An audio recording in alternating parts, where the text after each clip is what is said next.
श्रीलंका सबसे पहले वो कंट्री जहां पर ये इकोनॉमिक सुनामी सबसे खतरनाक रूप में सामने आई और जहां के लोगों का अनरेस्ट भी सबसे पहले सड़कों पर दिखाई दिया। श्रीलंका संकट पर CIA चीफ का चीन पर अटैक, यह अहम खबर देखिए। आर्थिक संकट के लिए चीन जिम्मेदार, विलियम बर्न्स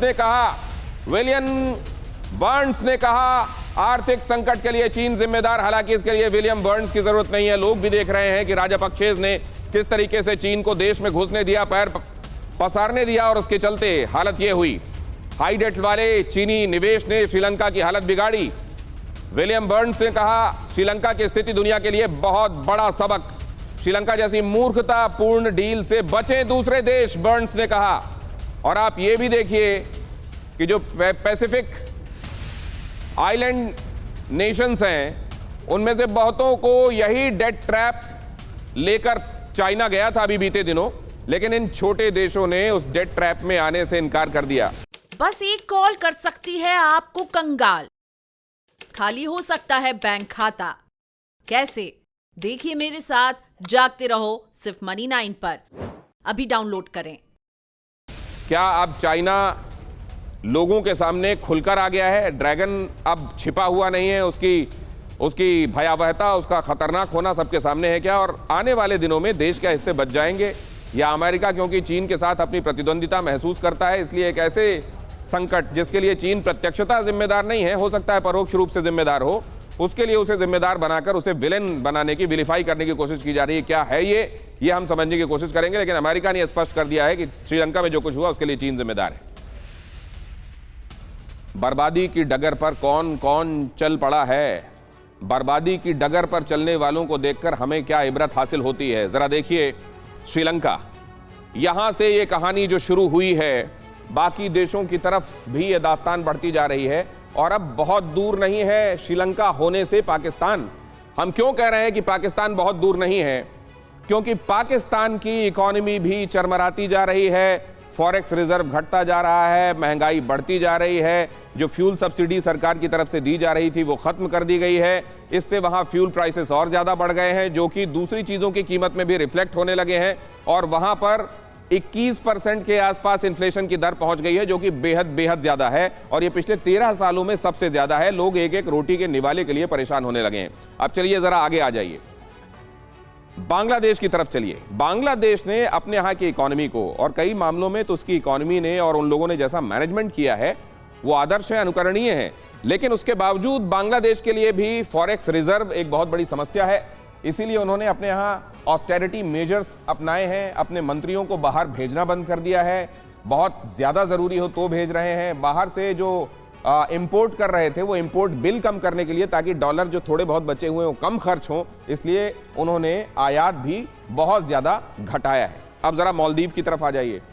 खतरा ये है कि ये जो छोटे देश हैं, देश छोटा होगा, जाहिर है उसकी GDP भी उस लिहाज से उसके रिसोर्सेज को देखते हुए छोटी होगी। अब ये जो मालदीव है, यहाँ मुख्यतः पर्यटन से होने वाली आमदनी है, चारों तरफ पानी से घिरा हुआ ये देश है, डाइवर्सिफाइड इकोनॉमी है नहीं, कर्ज पहले से लिए हुए हैं और उस कर्ज को चुकाने में ही GDP का एक बड़ा हिस्सा चला जाता है। और इस साल के लिए कर्ज जितना चुका पाए वो अपने बजट को देखते हुए, उसके बावजूद 800 मिलियन का उनकी करेंसी के हिसाब से एक बड़ा कर्ज खड़ा हुआ है, लिहाजा ये भी परेशान है। अब जरा इधर चले आइए लाओस की तरफ, ये साउथ ईस्ट एशिया की तरफ चले आए आप, और लाओस में भी हालत यही है कि लोग वहां महंगाई से परेशान होने लगे हैं। वहां पर भी अब ये लग रहा है कि कभी भी वो अपने डेट को सर्विस नहीं कर सकते, इस बात का औपचारिक ऐलान करके दिवालिया घोषित होने की स्थिति में आ जाएंगे। और अगर आप ये सोच रहे हैं कि ये सिर्फ वहीं हो रहा है तो जरा इधर चले आइए, घाना। और जैसा मैंने आपको बताया कि दुनिया में कोई एरिया स्पेसिफिक अभी दिखाई नहीं दे रहा है कि किसी खास कॉन्टिनेंट में ये फिनोमिनन है क्या।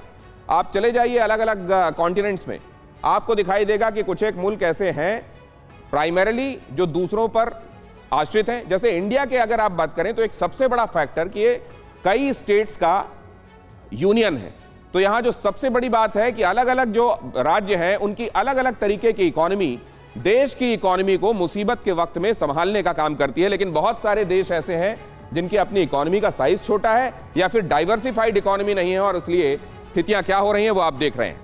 पाकिस्तान के संदर्भ में मसलन अगर आप बात करें, श्रीलंका की स्थिति आपने देख ली है, लेकिन पाकिस्तान की जिसकी चर्चा की मैंने, तेल की कीमतें 90% तक बढ़ गई हैं। मुद्रास्फीति दर मैंने आपको बताया 21.3%। विदेशी मुद्रा भंडार 6.3 अरब डॉलर।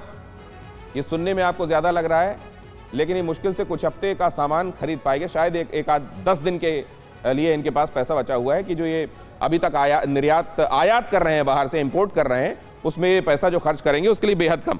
महंगाई दर 20% के पार। पाकिस्तानी रुपया डॉलर के मुकाबले 225 तक, 225 तक पहुंच गया है। बांग्लादेश विदेशी मुद्रा भंडार, जरा जल्दी से ये भी देखिए। हालांकि ये मोटी कहानी मैं आपको बता चुका हूं। विदेशी मुद्रा भंडार 40 अरब डॉलर से कम। रोक लगी गैर जरूरी आयात पर। मुद्रास्फीति दर 7.42। तेल की कीमतें यहां भी रिकॉर्ड ऊंचाई पर हैं। ये बांग्लादेश की स्थिति है। अब जरा अगले देश पर आ जाइए, क्विकली दिखाइए ताकि मैं जल्दी से बात कर सकूं।